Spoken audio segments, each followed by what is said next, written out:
Okay my dear friends, next one વધારાના સ્વાધ્યાયની અંદર 2.26 26 નંબરનો દાખલો. એવો દાવો કરવામાં આવે છે કે કોઈ પણ જાતની ખલેલ વગર 100 વર્ષ સુધી કોણ જીવવાનું છે લા ભાઈ 100 વર્ષ સુધી? પણ આ તો પ્રેક્ટિકલ છે, બરાબર? તો સમય જે કોઈની પાસે છે નહીં 100 વર્ષ. ઓકે, 100 વર્ષ સુધી 2 સીઝિયમ ઘડિયાળને ચલાવવામાં આવે છે, તો તેમના સમયમાં માત્ર 0.2 સેકન્ડનો તફાવત જોવા મળે છે. તફાવત ડેલ્ટા ટી, અને ભૂલ કહેવાય. Delta T is equal to 0.02 second નો તફાવત જોવા મળે છે. 1 સેકન્ડનો અંતરાલ માપવા માટે આ પ્રમાણભૂત ઘડિયાળની ચોકસાઈ શું હોઈ શકે? માપવાનો સમય બરાબર 1 સેકન્ડ. આ દાખલો ગણવો હોય ને તો તમારે 12મા ધોરણ 11મા ધોરણના લેવલના નોલેજની જરૂર ના પડે. 7મા 8માના નોલેજથી આ દાખલો ગણાઈ જાય કે જો હું 100 વર્ષનો સમય માપું છું તો આટલી ભૂલ પડે છે, તો 1 સેકન્ડમાં કેટલી ભૂલ પડે? વાત પૂરી. દાખલો પૂરો જ થઈ ગયો. સમજાઈ ગયો? ફરીથી એકવાર. 100 વર્ષ તો ભૂલ કેટલી? 0.02 સેકન્ડ. માટે 1 સેકન્ડ તો ભૂલ કેટલી? બસ દાખલો પૂરો. આ સમજી લીધું એટલે તમારે આરામથી દાખલો ગણાઈ જાય. તો સૌથી પહેલા આ સમયને હું સેકન્ડમાં કન્વર્ટ કરીશ. બસ આ બધું ધીમે ધીમે અગત્યનું થાય. તો લખી શકાય સમય t બરાબર 100 વર્ષ. એક વર્ષના દિવસ કેટલા? તો કે 365.25. પાછો વિચાર આવ્યો, સર આ 25 કઈથી લાયા? 25 એટલા માટે લખવા પડે મારા વાલા મિત્રો કે દર 4 વર્ષે એક દિવસ વધારાનો ઉમેરીએ છીએ. તો એ પૃથ્વીને એને બધાને કેમ નહીં ખબર પડતી હશે કે એક દિવસ વધારાનો ઉમેરવો? સમજાય છે? પણ ખરેખર એવું નથી. દર વર્ષે પૃથ્વીને જે ભ્રમણનો સમય મળે છે એમાં 6 કલાક વધે છે. એટલે 4 વર્ષ ભેગા થયા એટલે 6 અને 6 ગુણાકારમાં 24, સોરી 6 ગુણાકારમાં 4 એટલે 24 કલાક થાય. એટલે દર 4 વર્ષે એક દિવસ ઉમેરાય છે. એટલા માટે 24 એટલે કયો ભાગ થયો? એની સાથે 6 કલાક એટલે ચોથો ભાગ, એટલે 365.25 લેવામાં આવે છે. ક્લિયર થઈ વાત? બસ હવે તો પૂરું થઈ ગયું. એક દિવસના કલાક કેટલા? તો કે 24. અને એક કલાકની સેકન્ડ કેટલી? તો કે 3600. બસ આ બધાનો શાંતિથી ગુણાકાર કરવા. હવે જો આ ગુણાકારને સહેલો બનાવવો હોય તો આ 2 0 અહીંથી લઈ લો અને 2 0 અહીંથી લઈ લો તો તમારા કેલ્ક્યુલેટરમાં આવશે. નહીં તો 3 ને 3 6 ને 4 10 ને 2 12 માંડ આવી રહેશે. એટલે આ 2 0 કાઢી લો, આ 2 0 કાઢી લો, એટલે 10 ની 4 ઘાત મૂકી દો. પછી ગુણાકાર કરો 36 24 365.25 અને આ તો 1 થઈ ગયો. હવે તો આવી રીતે ગુણાકાર કરો તો જવાબ મળે. તો આનો આન્સર થાય છે t is equal to 3.155 76 into 10 raised to 9 અને એ પણ સેકન્ડ. મળી ગયું? બસ હવે આપણે લખી શકીએ સમયનો તફાવત તો મળી ગયો છે. માટે 1 સેકન્ડમાં તફાવત બરાબર જવાનું તો અહીંથી જ છે, આનો આની સાથે ગુણાકાર બરાબર આ 0.25 નથી હો, અહીંયા SEC છે, આ S દૂર લખી રાઈટ. તો હવે અહીંયા લખી શકાય છે આપણી પાસે delta T upon T. Delta T કેટલા છે? તો કે 0.02 ડિવાઇડેડ બાય ટી કેટલા છે? તો કે 3.15576 10 raised to 9.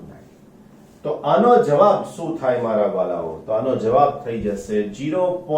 રાઈટ, મારી પાસે ગણેલો છે તો 0.0063376 into 10 raised to -9. જેને 10 ની ઘાત શિફ્ટ કરતા નથી આવડતી એ બિલકુલ ધ્યાનપૂર્વક જોશે. 0 પોઈન્ટ છે, પછી એક ખસેડીશ એટલે અહીંયા 10 ની 10 માઇનસ, એક ખસેડીશ 10 ની 11, હજુ એક ખસેડીશ એટલે 10 ની 12. તો આનો આન્સર થઈ શકશે 6.3376 into 10⁻⁻12 સેકન્ડ થઈ જશે. બરાબર? એટલે કે આની અંદર 10 ની -12 થઈ એટલે કે સીઝિયમ ઘડિયાળ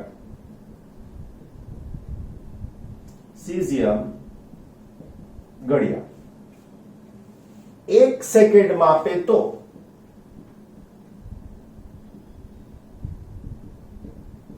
લગભગ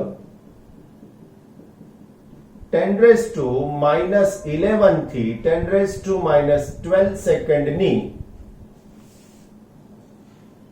ત્રુટિ હોવાની સંભાવના છે. આનાથી ઊંધું પણ કહું તમને, આનાથી ઊંધું પણ કહું કે જો 10⁻10 કે 10⁻12 સેકન્ડ સમય માપવામાં આવે તો તેમાં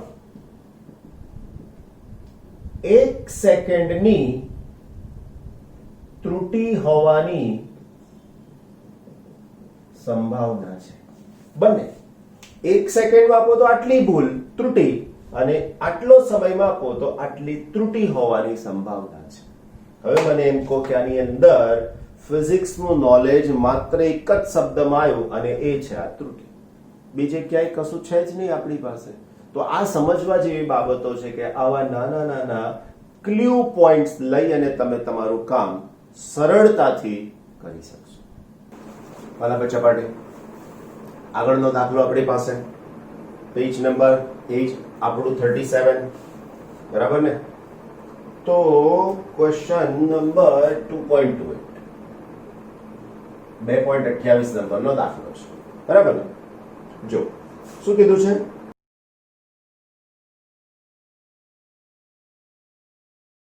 ન્યુક્લિયર માપક્રમ પર લંબાઈનો અનુકૂળ એકમ ફર્મી છે. ફર્મી એ લંબાઈનો નાનું માપ માપી શકે એવો એકમ છે. 1 ફર્મી 10⁻15 મીટર, આવું કીધું છે. ન્યુક્લિયસનું પરિમાણ નીચે આપેલ આનુભાવિક સમીકરણને સામાન્ય રીતે અનુસરે છે. સૂત્ર છે આપણી પાસે R is equal to R0 a raised to 1/3. R ન્યુક્લિયસની ત્રિજ્યા છે, A એનો પરમાણુ દળાંક છે અને R0 અચળાંક છે. જે R0 અચળાંક છે કેટલું છે એનું મૂલ્ય? તો કે 1.2 FM. આ FM એટલે પેલું તમે સાંભળો એ નહીં, FM નો મતલબ fermi is equal to 1.2 10⁻15 metre જેટલો લગભગ છે.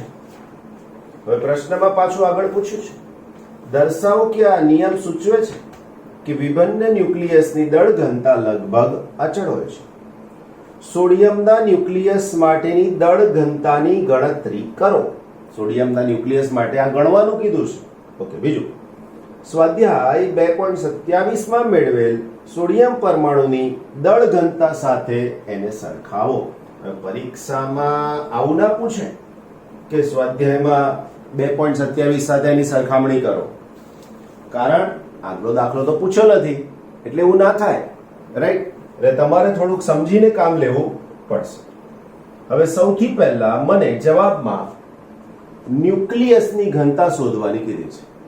જો આપણી દિવ્ય સરની સિસ્ટમ શું કહે છે, તો કે પહેલા કન્સેપ્ટ ક્લિયર કરી લો દાખલાને ગણતરી કરવા માટેનો. તો અહીંયા કન્સેપ્ટ આવશે. મને શોધવાનું કીધું છે ન્યુક્લિયસની ઘનતા. તો ઘનતા બરાબર દળના છેદમાં કદ, બરાબર? હવે દળના છેદમાં હું કદ લઉં તો દળ તો મારી પાસે હોવું જ જોઈએ. હવે અહીંયા ન્યુક્લિયસમાં કોણ કોણ રહે? બોલો બોલો, ન્યુક્લિયસમાં કોણ રહેશે? તો કે એક પ્રોટોન, બીજો કણ છે ન્યુટ્રોન. કેટલા હોય? તો કે એના દળાંક જેટલા હોય, એટલે અહીંયા લખી શકું m into a, અને કદનું સૂત્ર થાય 4/3 pi r cube small r લખીએ. બસ જવાબ મળી ગયો મારા વાળા, હે ને? બસ તો અહીંયા આપેલું સૂત્ર આ છે, તો લખી શકીએ આપેલ સમીકરણ આ આપી જ દીધું છે, એટલે હું ફરીથી લખીશ r is equal to r0 a raised to 1/3. આ એ શું છે વાલા મિત્રો? પરમાણુ દળાંક. પરમાણુ દળાંક એટલે તમે કેમેસ્ટ્રીમાં આવું લખતા શીખ્યા, 6c12 7n14 8 ઓક્સિજન 16. તો આ બધું અહીંયા લખાય ને એને ક્રમાંક કહેવાય, અને આ ઉપર લખાય ને એને દળાંક કહેવાય. સમજાઈ ગયું બંને ઓલ્ટરનેટ વસ્તુ? તો આ પ્રમાણે થઈ ગયું આની સાથે. તો હવે આ જે ક્રમાંક અને દળાંકની સાથેની વાત હતી એમાં એ દળાંક છે, તો લખીએ જ્યાં એ બરાબર પરમાણુ દળાંક. કેમેસ્ટ્રીમાં કદાચ એને તમે ભારાંક કહેતા હોય, કોઈ ફરક નથી પડવાનો, દળાંક લખો કે ભારાંક લખો. ઓકે, માટે ન્યુક્લિયસ નું કદ બરાબર v બરાબર 4/3 pi r cube. વાલા વિદ્યાર્થી મિત્રો, r ની કિંમત મૂકી દો તો 4/3 pi r નો ક્યુબ, એટલે અહીંયા આવશે r0 a raised to 1/3 અને 3. તો આનો જવાબ થઈ જશે v is equal to 4/3 pi. ઘન આવશે આની સાથે, એટલે r0 નો ઘન a raised to 1/3 અને એનો પણ ઘન આની સાથે, આ કેન્સલ થઈ જાય, તો આનો જવાબ થઈ જશે 4/3 pi r cube અને a. પડી ગઈ ને ખબર? બહુ જ સરસ. હવે મારે શોધવાનું છે એની ઘનતા. તો અહીંયા લખું ન્યુક્લિયસની ઘનતા. એનું સૂત્ર થાય ρ is equal to m upon v. m એટલે દળ અને v એટલે કદ. હવે હું અહીંયા લખીશ is equal to m into a upon 4/3 pi r cube a. આવું કેમ લખ્યું મેં? તો એની સમજૂતી હું અહીંયા આપું અથવા અહીંયા લખું. જો આ સ્મોલ m શું છે? જ્યાં m બરાબર ન્યુક્લિયસમાંના પ્રોટોન અને એક પ્રોટોન, એવું લખવું પડશે. એક પ્રોટોન અને ન્યુટ્રોનનું સરેરાશ દળ. આવું કેમ? તો કે બેના દળમાં બહુ માઇનોર ડિફરન્સ છે, નાનો 10 ની ઘાત બહુ મોટી આવે એવો ડિફરન્સ છે આ બેના દળમાં. એટલે અહીંયા જે દળ લઈશું એ સરેરાશ લઈશું, અને એ તો શું છે હું કહી દીધું છે, એટલે ફરીથી લખવું જરૂર નથી. હવે જુઓ તો આ અહીંથી કેન્સલ થઈ ગયા, માટે ઘનતા બરાબર 3m upon 4 pi r cube. હવે આ સૂત્ર જોઈ લો. એમાંય ખાસ જમણી બાજુ જુઓ કે 3 અને 4 તો અચળ છે, એવા પાઈ પણ અચળ છે. આ m શું છે મને કહેશો? ન્યુક્લિયસમાંના પ્રોટોન અને ન્યુટ્રોનનું સરેરાશ દળ છે. r શું છે? ન્યુક્લિયસની ત્રિજ્યા છે. સમજાય છે? હવે આની અંદર ક્યાંય કોઈ જગ્યાએ તમને, ફરીથી ક્યાંય કોઈ જગ્યાએ તમને પ્રોટોન ન્યુટ્રોનની સંખ્યા આવી? તો કે ના. તો અહીંયા ક્યાંય કોઈ જગ્યાએ કોઈ ચલ બદલાતો હોય એવો છે નહીં, માટે કહી શકાય કે આ ન્યુક્લિયસની ઘનતા લગભગ અચળ મળે છે. તો અહીંયા લખવાનું છે ઉપરનું સમીકરણ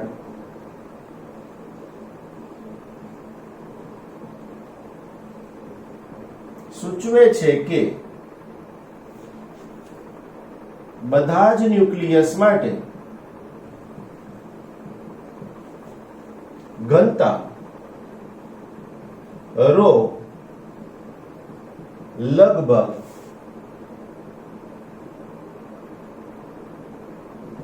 સમાન જ મળે, રાઈટ. બીજું, આગળના દાખલામાં આપણે જે શોધ્યું એનાથી અલગ અહીંયા આપણને કંઈક શોધવાનું કીધું છે. શું શોધવાનું કીધું છે? તો કે ન્યુક્લિયસની ઘનતા. કોની? સોડિયમ. તો અહીંયા લખી શકો સોડિયમના ન્યુક્લિયસ માટે ρ ઇઝ ઇક્વલ ટુ, બધી કિંમતો મૂકી દેવાલા, 3.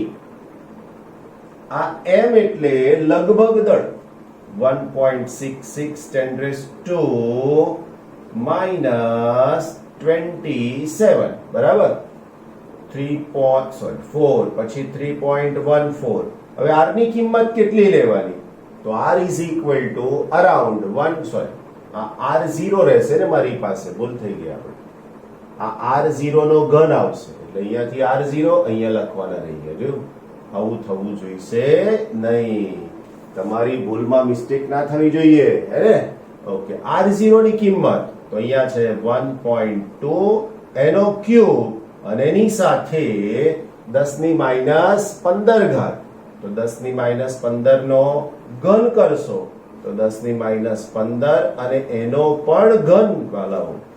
તો આ 1 2 3 4 5 આ બધાનો ગુણાકાર ભાગાકાર કરી નાખવાનો અને એના પછી તમારી પાસે 10 ની ઘાત અહીંયા 27 માઈનસ અને અહીંયા 10 ની ઘાત લગભગ 15 અને 3 45, પણ એ પણ માઈનસ. હવે આ સમીકરણમાં તમે જોયું એ પ્રમાણે કોઈ પણ કિંમત બદલાવાની નથી. એ ન્યુક્લિયસ ગમે તે હોય, r0 તો અચળ છે, 4π અને 3m બધું અચળ છે. ઉપરનું સમીકરણ સૂચવે છે કે બધા જ ન્યુક્લિયસ માટે ઘનતા અચળ મળે છે. આ જવાબ તમે કેલ્ક્યુલેટ કરશો ફાઇનલ આન્સર તો તમને એનો જવાબ મળે છે અરાઉન્ડ 2.29 into 10⁻17 kg m/-. આ બધા એકમો લખવા બહુ જ અતિશય આવશ્યક છે એવું આપણે જાણીશું. બીજી વાત, એના પછી આપણને એવું કીધું છે કે આગલા દાખલામાં તમે જે સોડિયમની ઘનતા શોધી છે ને એની સાથે એને કમ્પેર કરો. ન્યુક્લિયસ નહીં, પરમાણુની ઘનતા શોધી છે એની સાથે. તો અહીંયા ગુણોત્તર લઈએ. ન્યુક્લિયસની ઘનતાને સોડિયમ પરમાણુની ઘનતા સાથે સરખાવતા. હવે આ ગુણોત્તર લઈએ છે તો અંશમાં લખીશ સોડિયમના ન્યુક્લિયસની ઘનતા ના છેદમાં સોડિયમના પરમાણુની ઘનતા, રાઈટ. કિંમત મૂકી દઈએ તો એનો આન્સર મળી જાય. કેટલી છે એની કિંમત? તો સોડિયમના પરમાણુની ઘનતા આપણી પાસે ન્યુક્લિયસની ઘનતા 2.29 10⁻17, પરમાણુની ઘનતા 584. લગભગ કિંમત જે મળશે તે 0.00392 into 10⁻17, 0.392 10⁻15. એનો મતલબ કે આટલા ગણી વધારે છે. માટે ન્યુક્લિયસની ઘનતા 10⁻15 ટાઈમ્સ ગણી વધુ છે, રાઈટ. તો આ પ્રમાણે દાખલો ગણી શકાશે. ઓકે વાલી બચ્ચા પાર્ટી, નેક્સ્ટ આપણો પ્રશ્ન છે 2.29,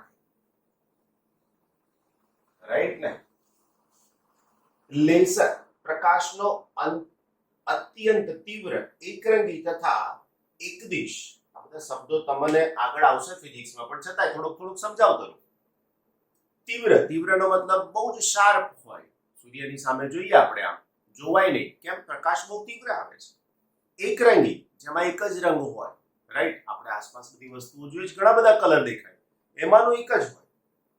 એકદિશ નો મતલબ એક જ દિશામાં જતો હોય. કિરણપુંજ, ઘણા બધા તરંગોનું બનેલું એક નાનું એકદમ પાતળું કિરણ, બારીમાંથી આવતો પ્રકાશ જોયો હોય એકદમ પાતળો દેખાય, બારી ખુલ્લી હોય આખી ત્યારે નહીં વાલા, તમને બારી થોડીક બંધ કરી દીધી હોય, થોડીક પણ નહીં, સંપૂર્ણ બંધ, અને પેલી ગેપમાંથી જે પ્રકાશ આવે ને એને કહેવાય એકરંગી સ્ત્રોત, laser. Laser light emitted by stimulated emission of radiation, right? Okay.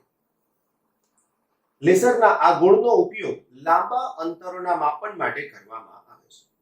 લેસરનો પ્રકાશીય સ્ત્રોત તરીકે ઉપયોગ કરીને પૃથ્વીનું ચંદ્રથી અંતર ખૂબ જ સચોટતાપૂર્વક માપી શકાય છે. લેસર પ્રકાશીય પુંજ ચંદ્રની સપાટીથી પરાવર્તન પામીને 2.56 સેકન્ડમાં પાછું આવે છે. તો પૃથ્વીની ફરતે ચંદ્રની કક્ષા, જેને લ્યુનર ઓર્બિટ કહેવામાં આવે છે, કેટલી હશે? રાઈટ, સમજાવો થોડું કે અહીંયા પૃથ્વી છે, ચંદ્ર એની આસપાસ ભ્રમણ કરે છે. સપોઝ ચંદ્ર અહીંયા છે તો પૃથ્વી પરથી છોડાયેલું તરંગ ત્યાં જઈને પાછું આવે છે, તો એને જે સમય લાગે છે જઈને પાછા આવતો સમય તો એ છે 2.56 સેકન્ડ. તો પૃથ્વી પરથી મોકલાયેલ તરંગને, તરંગ એટલે લેસર બીમને, લેસર બીમને ચંદ્ર પર જઈ પાછા આવતા, જઈને પાછું આવવું એટલે કે અડકીને પાછું આવવું નહીં, પરાવર્તન પામીને આવતા,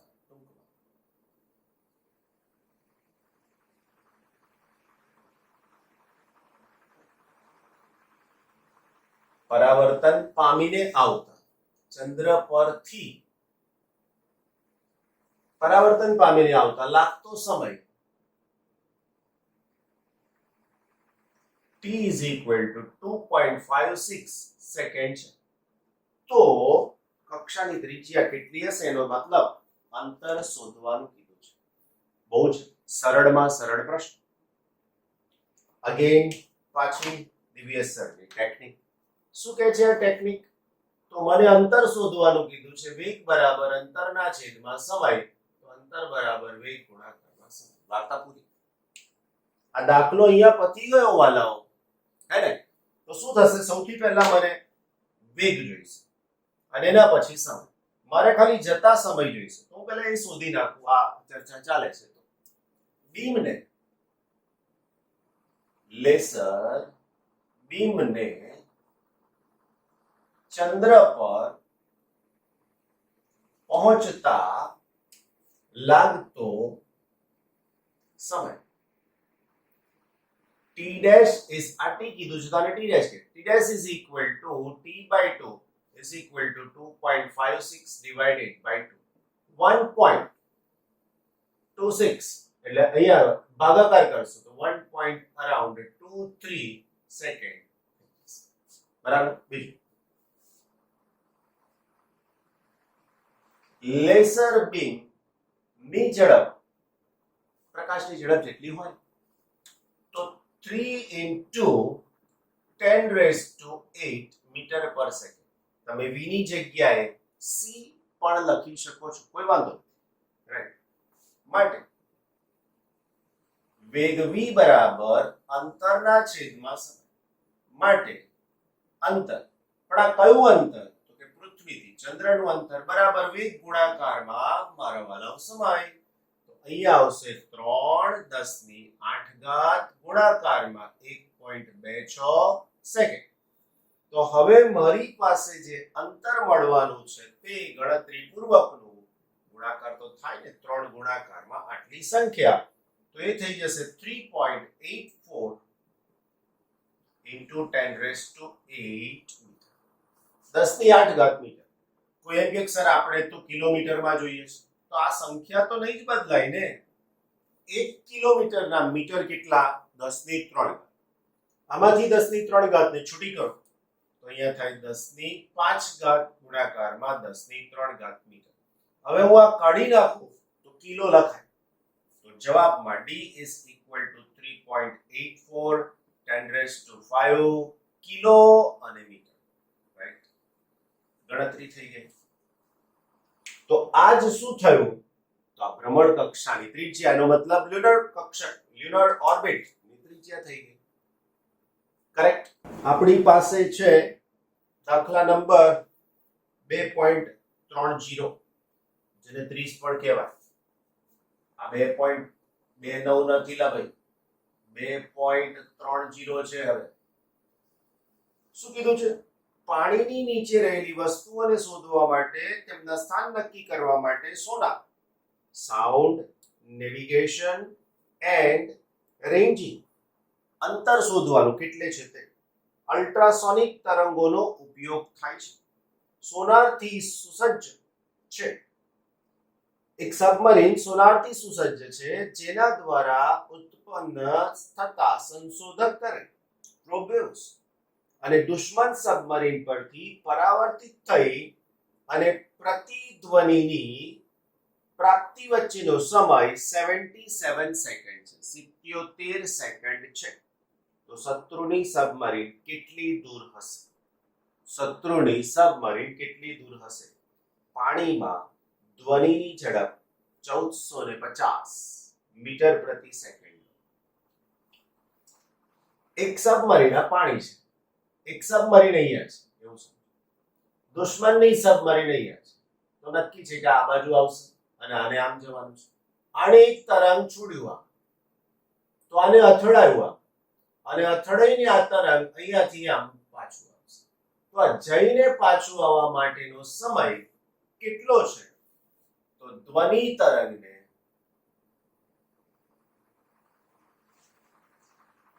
દુશ્મન સબમરીન ને દુશ્મન સબમરીન થી પરાવર્તિત થઈને પાછા આવતા લાગતો સમય t બરાબર 77 સેકન્ડ છે. હવે આના ઉપરથી આગળના દાખલાની તમને વાત યાદ આવી ગઈ. હિન્ટ આપવાની જરૂર નથી, એની જ હિન્ટનો યુઝ કરી લો. માટે ધ્વનિ તરંગને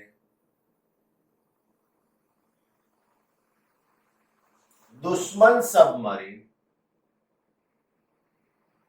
સુધી પહોંચતા લાગતો સમય t dash is equal to t by 2 is equal to 77 by 2 is equal to ભાગો આને, તો અહીંયાથી થશે 3, 17 એટલે 8 અને 0.5 સેકન્ડ. બરાબર. બીજું, ધ્વનિ તરંગની ઝડપ v is equal to, જો છેલ્લી લાઈનમાં આપી છે 1450 મીટર પર સેકન્ડ. તો હવે માત્ર ગણતરી કરવાની થાય. માટે અંતર અથવા તો દુશ્મન સબમરીનનું અંતર d is equal to વેગ ગુણાકારમાં સમય. વાલા બચ્ચાઓ, વેગ બરાબર અંતરના છેદમાં સમય, તો અંતર બરાબર વેગ ગુણાકારમાં સમય. સમજાઈ ગયું? Now therefore d is equal to વેગ 1450, સમય 38.5. તો હવે આનો ગુણાકાર, રાઈટ, ગુણાકાર તમને જવાબ આપી શકશે. બોલો બોલો જલ્દી, કેટલું થાય લાંગ? આ અંતર ગુણાકારમાં લઈ લો ને, મીટર, રાઈટ. તો અંતર થાય છે 5825 બે વખત 5 છેલ્લા 5528 મીટર. તો d is equal to હવે 55.825 કરું ને તો 10 ની 3 ઘાત મીટર થાય. અહીંયા અત્યારે દશાંશી ને અહીં છે, હું અહીંથી આમ ખસેડું છું 1 2 3, તો તો 10 ની ઘાત પ્લસ. પણ 10 ની 3 લાવવા પાછળનું કારણ ખબર પડી જશે ને તમને. શું કારણ છે? કીધું તમે કે કિલોમીટર લખવા છે. વાત સાચી છે, kilometre. Right? So this is your and બિલકુલ યોર આન્સર ફોર દાખલા નંબર એક્ઝામ્પલ નંબર